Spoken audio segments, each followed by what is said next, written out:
Da da da! What's my good cheer? Welcome, everybody. Let's give YouTube a couple of minutes to get those notifications out. In the meantime, if you've never met me before, hi, I'm Cindy. I explore the inside and the outside. And in this Monday to Friday podcast that I put out there, it is in the inside.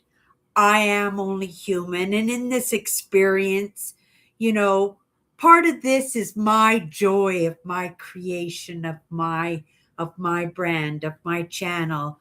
And I want to have fun in that. I want to enjoy what I'm doing, and I follow the YouTube guidelines. And there's a lot. They're held and pinned down to the corner. And lots of times we can argue for our rights and stuff, but you've got to appreciate when people are watching out for each other, and not just on YouTube, but in the world in general. Like I just heard that in Australia, the kids aren't allowed to use the internet at all.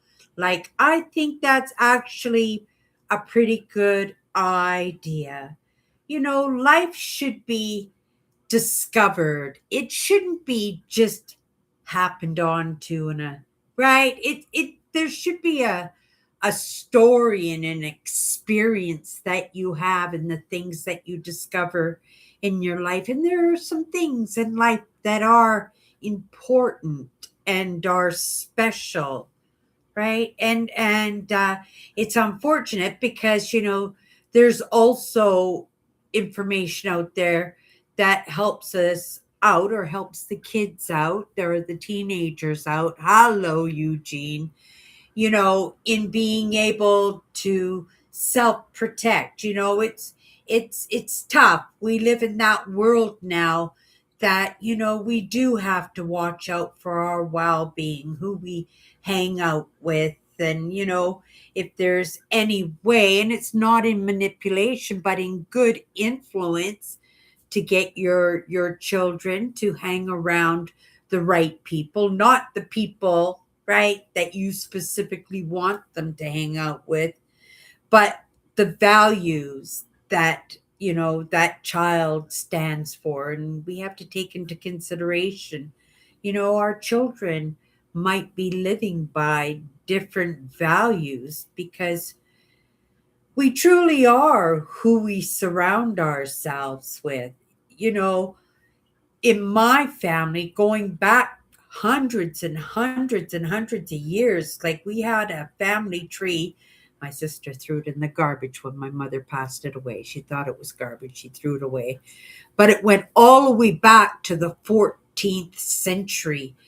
And in our family, there were lots of uh, archbishops and bishops. Like we even had somebody really important, not just tied as a bishop or an archbishop, but he was also tied to this England, right? When Queen Victoria and Queen Mary were going at it, and he was very important. I can't remember. I think he was the Bishop of Canterbury. Yeah.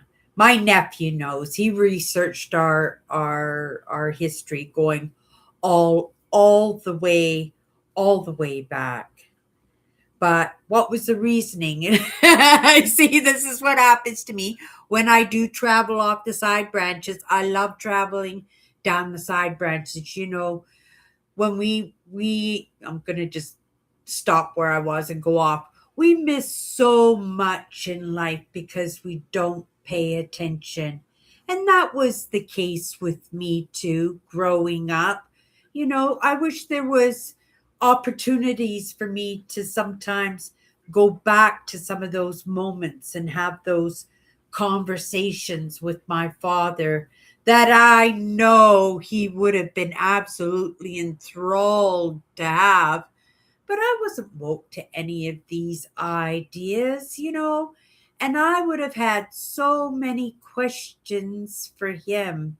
And my movement would have moved probably a lot faster because I would have better understand. And it is about better understanding, but yeah, right? If you don't understand, you have to put that work in.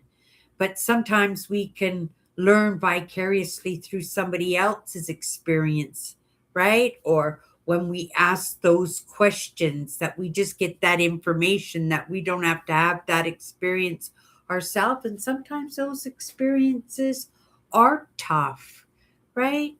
And sometimes those are experiences you never even thought possibly could even have been possible, right? Like you can't even imagine it. And whether it's something amazing or something really devastating and heartbreaking, right? Unkind. These things are going on around us all the time. And right, and just pass by us because we're not paying attention.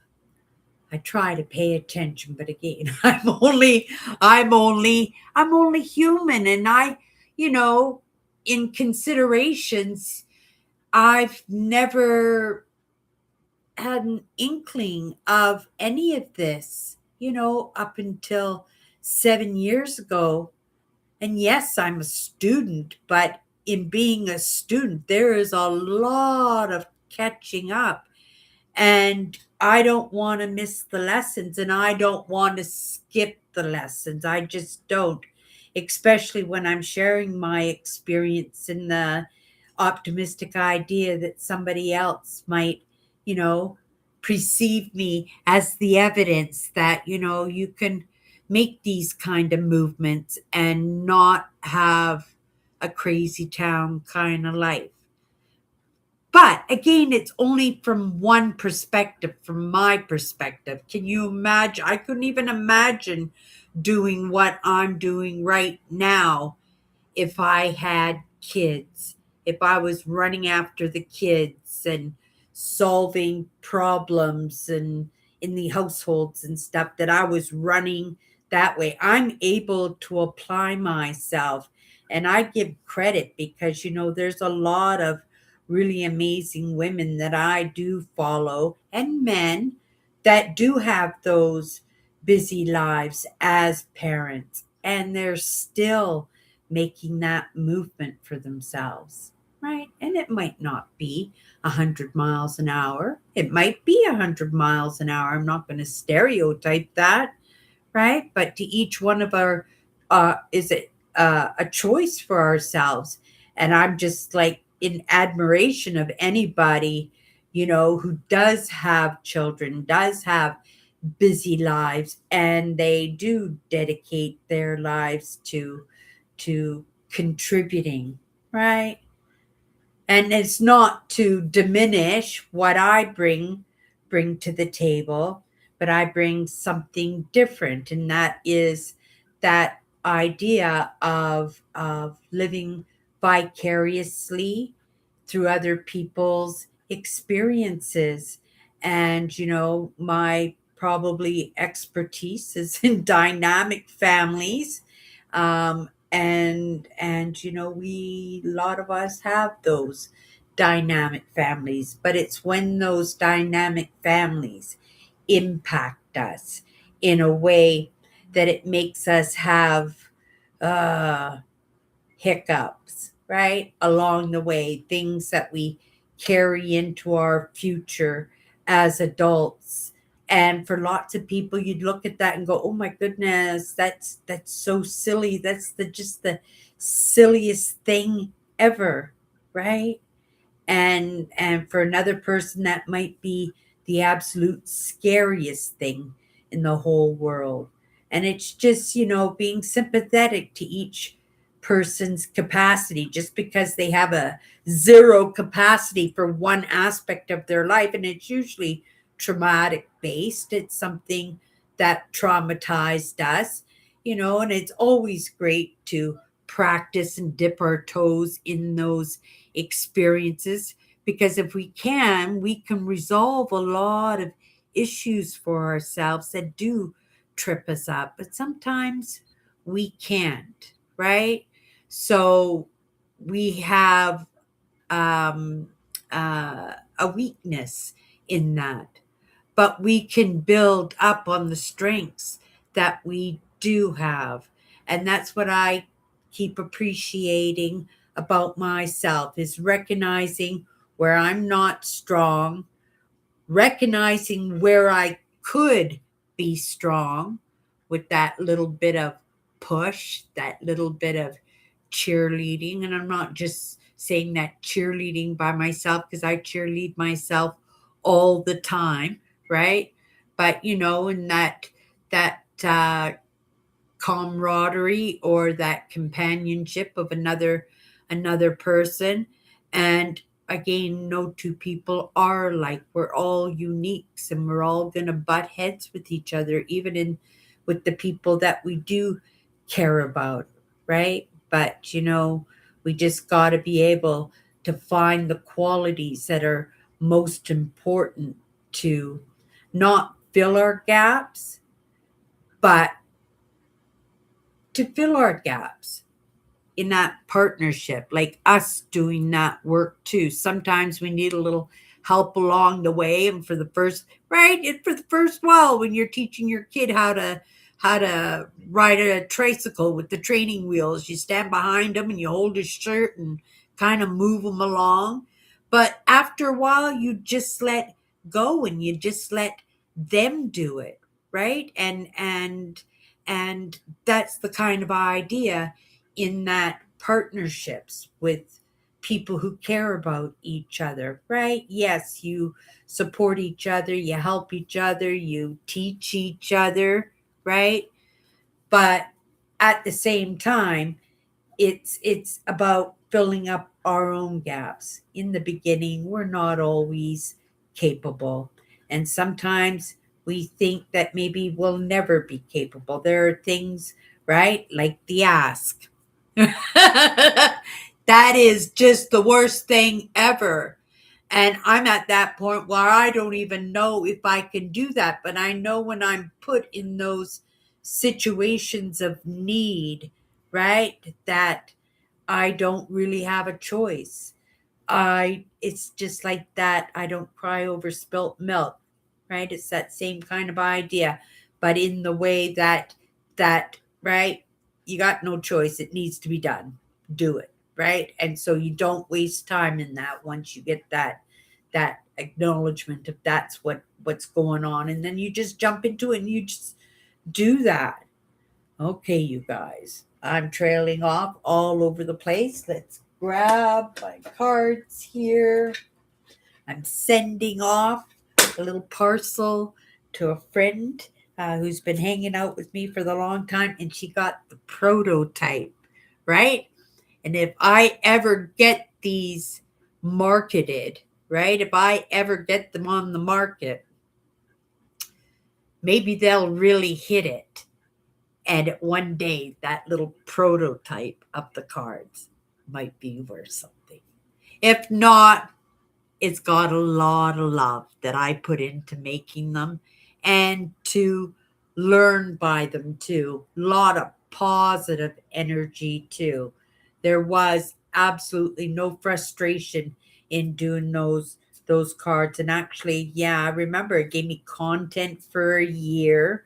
I worked on each word for a week. On a Monday, we pull a card, and every day for the entire week, I would come in live and I would hack away in a different perspective on that powerful word. And I learned so much over that year.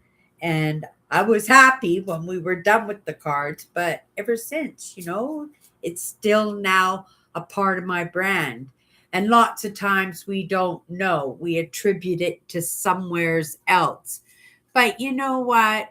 Lots of times we come to the table. This is the way I feel it, like that little bit of ADHD, because lots of us, you need a ball. For me, when you guys see me come in, lots of times I'll have a pen or a pencil in my hand. It's just to help begin, because lots of times you'll see me put it down during the conversation. It's just about those baby steps that I take. And sometimes, when I don't know what the topic of conversation is going to be, makes me a little bit nervous in that. And the funny thing is, I very rarely know how we're going to walk into the conversation, but it always seems to manage good in the moment. But, there's still that little bit of nervousness in the moment that, I'm going to say something that sticks my foot in my mouth, or I'm going to flubber myself, or I'm not going to be able to flow properly. But, it's just about trusting the process, right? And it's funny because these are part of some of those very first lessons I got, when I first stepped into mindset. It was just like, you got to trust the process, and it's 100% true. And in the beginning, you always wanted it yesterday, so you don't know why it's not here today. And then after a while, right, you just settle into it, and you just trust it, right? You're not pushing your agenda on anything, but at the same time, right, you can set your goals, and you have your dreams, and you live your life, because life is what happens to you while you're making other plans. Yeah, I like that one. It's a it's a plaque. One of the few things that I kept of my father's. He had this nailed to the wall beside his lazy boy chair where he liked to sit and drink his tea and read his books, right? But when he passed away, I took a couple of things, but this was one of them. And you know what? It is so true. And when I first took this plaque, I didn't read into it as I read into it right now. I only had that emotional attachment because it was a little memento of my father, right? But he was woke to these ideas, and you give it some thought, and you go, "Oh my goodness, it's so true," right? And it's kind of a way that I've lived my life without even knowing it. And the fact is, it's the way we all live our lives.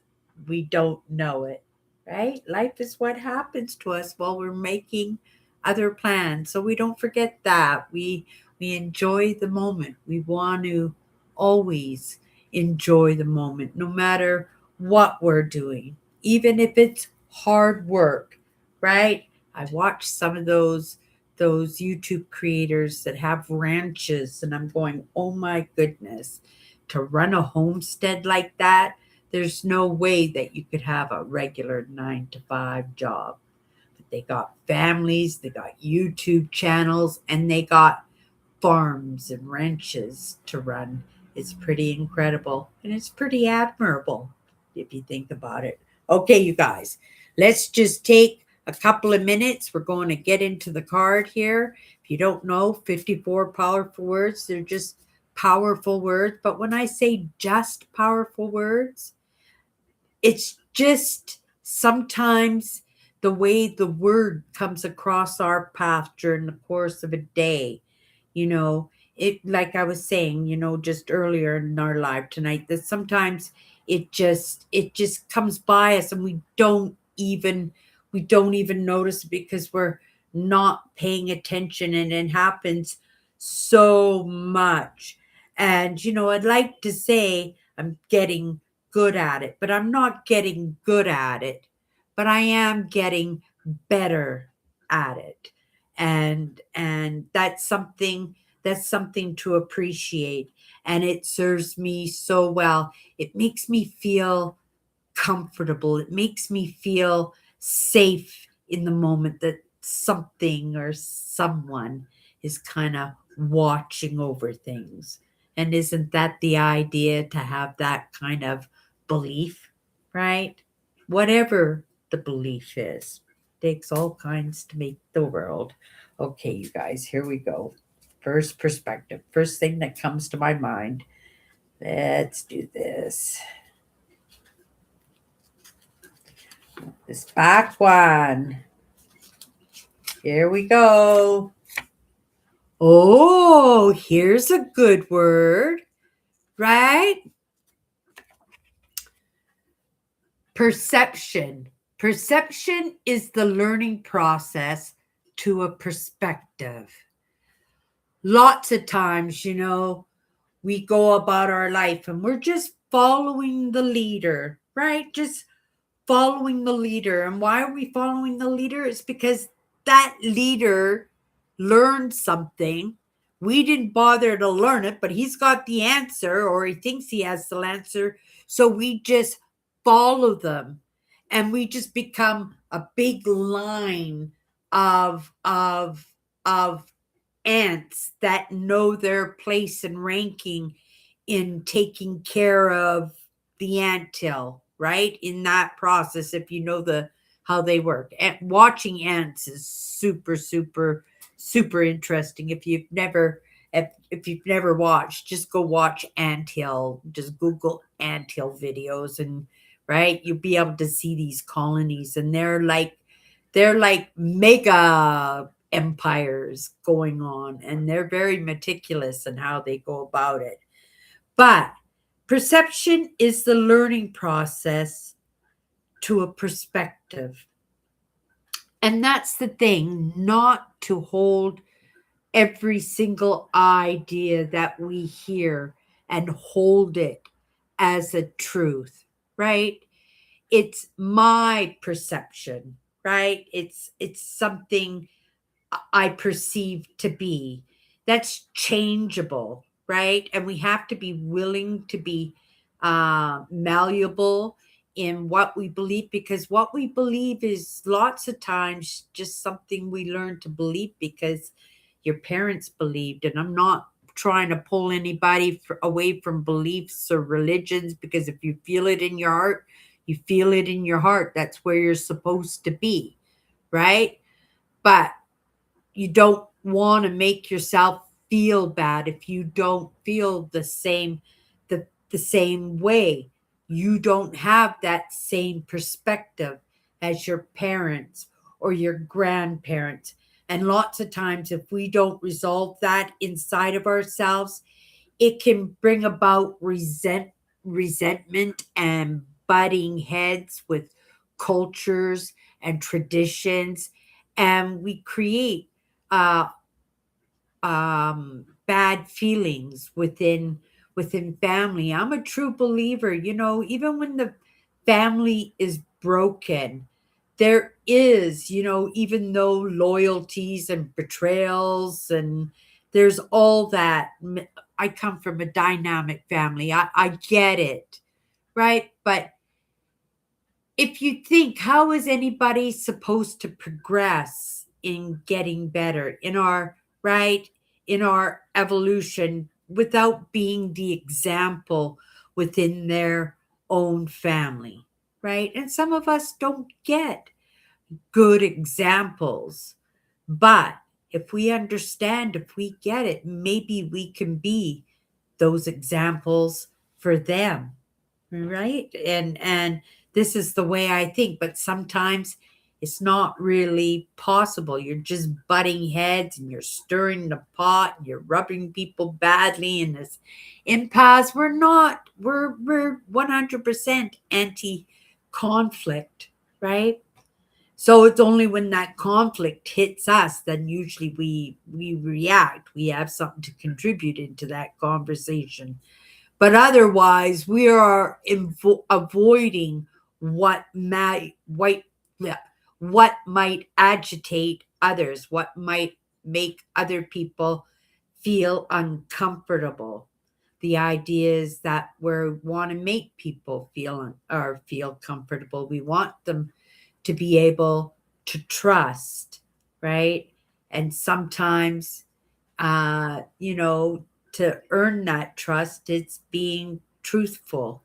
And even though you don't want to stir the pot, you don't want to agitate anybody, if you know it's good information that might help and it's being asked for, right?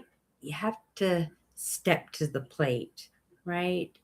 And give what you're supposed to give. Because I believe if it came across your path for a reason, right? That's what you're working with in the moment. And so, sometimes we can't avoid that conflict, right? I myself, I'm not a big believer in turning the other cheek. I'm non confrontational. I'll walk away, but I'll walk away and you'll know exactly what you did and why I'm walking away. I might even talk to superiors. I am an advocate, right? Because if there is no documentation, these people will feel like they could come in and right and cause the havoc and bring that toxic